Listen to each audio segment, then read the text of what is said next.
This is Coyote News. Today is Earth Day. Coyote News' Mohammed is back in the muck to hear from a campus organization about the holiday and the changing climates. Mohammed. Happy Earth Day, Sydney. I'm here with Anna Moore, who is the advisor to the Environmental Club. Anna, thank you so much for being here. It's Earth Day. Can you tell us a little bit about the history of Earth Day and why is it important to celebrate it in 2026? Okay, I love thinking about the history of Earth Day. It started before we were alive in 1970. And that first Earth Day, starting in the US and spreading throughout the world, was a response to a time that might be difficult for some of us to imagine, when rivers were catching on fire because they were so polluted. We had a lack of regulation on landfills needing to be lined, smog in the air. The environmental pollution was in everybody's faces, and it was so clear how it was harming people's health and well-being. And currently, can you tell us what is the current state of the climate? Where is our environment heading right now?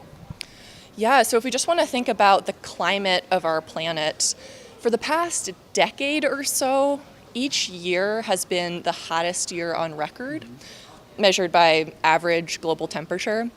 And, I think that's something that most people know. And along with that, I think, based on survey research, most people do know that along with hotter years, we're seeing more extreme weather. So in our area of South Dakota, that looks like more frequent and stronger hailstorms, windstorms, rainstorms causing flooding, flash flooding, along with intense heat waves and periods of drought. And when we talk about the climate, it can become very divisive when you put it in the political perspective. What are some of the misunderstandings people might have in regards to climate action or climate issues? Sure, I think first just understanding what climate is, the difference between climate and weather. We're going to have some cold days. We're going to have some beautiful days. That's day-to-day weather. When we talk about climate, we're talking about the weather over a long period of time, like the patterns and trends. So that's the first thing to understand. And when you understand what climate is, we know that our climate is changing. The second thing to understand is that humans are causing it. Again, people know this. We're burning fossil fuels and we are making cement. Those two processes alone, combined with deforestation and other practices, are putting climate pollutants into the air. We call those greenhouse gases that are trapping heat and warming our planet. I think for the good news, the misconception, is that climate denial is somehow a big deal. But Yale does an annual survey of U.S. residents, and it shows that most people get it. Most people understand what's happening with our climate.